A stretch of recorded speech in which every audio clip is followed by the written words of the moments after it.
करता हूँ कि हरियाणा प्रदेश में प्रचंड बहुमत से तीसरी बार भारतीय जनता पार्टी की सरकार बनाई है और मैं देश के आदरणीय प्रधानमंत्री श्री नरेंद्र मोदी जी, हरियाणा के यशस्वी मुख्यमंत्री श्री नायब सिंह सैनी जी, पार्टी के सभी जो विधानसभा चुनाव लड़ रहे थे प्रत्याशी, सारे कार्यकर्ता बंधु, समस्त देवतुल्य जनता का आभार व्यक्त करता हूँ। ये हरियाणा प्रदेश में भारतीय जनता पार्टी तीसरी सरकार नहीं, अभी ये खाली सरकार नहीं बनी है, ये जनता के लिए एक द्वार तीसरी बार खुल गया है, जनता की सेवा के लिए द्वार खुला है। ये तो ऐसा काम हो गया है, ये कितने झूठ के पुलिंदे फैलाए थे ना कांग्रेस ने कि हमारी सरकार बनेगी, 60 सीट आएगी। जनता ने बता दिया कि हर गरीब के लिए, हर वर्ग के लिए, हर समाज के लिए, दलित के लिए, किसान मजदूर के लिए एक ही पार्टी ने काम किया है। उसका फैसला जनता ने आज दिखा दिया कि प्रचंड बहुमत से जब सरकार बनती है और तीसरी बार, ये भी रिकॉर्ड टूट गया भाई साहब कि लगातार तीसरी बार, इतिहास में आज तक ऐसा हुआ नहीं है कि 2 बार तो सरकारें बन गई थी लेकिन तीसरी बार कोई सरकार नहीं बनी थी। इस बार जनता ने ये बता दिया कि तीसरी बार भी हमें भारतीय जनता पार्टी चाहिए थी और मुझे तो ये लग रहा है कि ये तीसरी, चौथी, 5वीं, 6वीं होती ही रहेगी। देखो जनता जनार्दन होती है। लोगों ने पहले कई तरह की बातें भी फैलाई, ये हो जाता है, वो हो जाता है, घोटाले पर।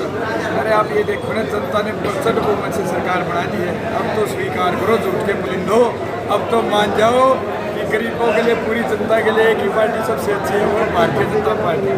अलग आशीर्वाद है। चुनाव हार जीत एक अलग बात है, मैं खिलाड़ी रहा हूँ, भारत देश का कप्तान भी रहा, चुनावी रहा हूँ। क्या पहले ही मैच में मैं हमेशा जीत जाता था? क्या पहले ही मैं कहीं सिलेक्शन नहीं जाता था और मेरा पहले ही ट्रायल में सिलेक्शन हो जाता नहीं? ये हार जीत ये तो लगा रहता है। जिंदगी के एक नए फेज में आए थे हम, इसका कई तरह के समीकरण बन गए, कोई बात नहीं, हार जीत तो लगी रहती है।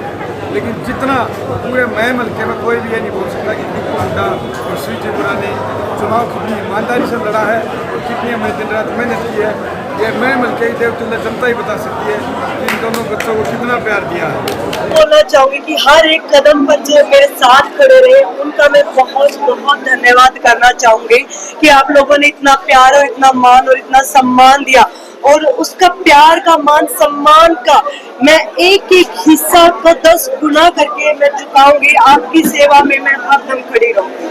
अफसोस तो नहीं है क्योंकि मैं बता रही, मैं स्ट्रॉन्गली कर्मा बिलीवर हूँ। अगर आप मेरे कोट्स भी, क्योंकि मैं कोट्स लिखती हूँ, मैं सिर्फ कर्म करने में बिलीव करती हूँ। आपने कभी देखा मेरे चेहरे से हंसी कहीं गायब हुई हो? हमारी जिंदगी का लक्ष्य, क्योंकि ये मनुष्य जीवन है, उसका लक्ष्य क्या, हम है ना मोह में ज्यादा हो जाते हैं, लेकिन हमारा पहला लक्ष्य है कि हम खुश रहे।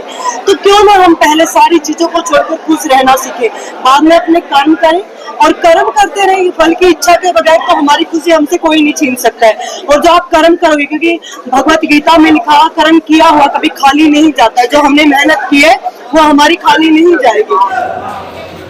एक दिन मैंने वर्ल्ड कप में लगना जीते, कितनी बार पड़े यहाँ, तुमसे यहाँ फिर पड़े, फिर लड़े यहाँ। जो भी एक रन था बाकी नया था, सबने पता, जनता ने कई तरह के समीकरण हो गए, कोई बात नहीं। 5 साल है, जो मुंह दिखाया करते उस तक फालतू का काम करके दिखावांगे।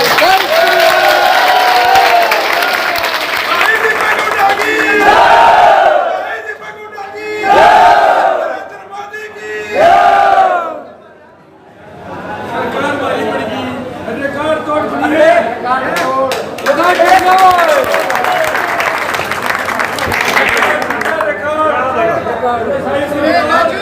किसी की मुंह खोले तोड़ तोड़ तो हमारी खुद की सरकार है।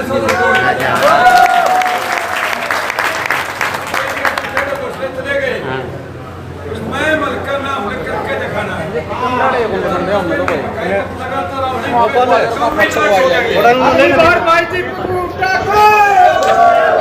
तीसरी बार वो कोई ना रखा है, या सरकार ने 4थी 5वीं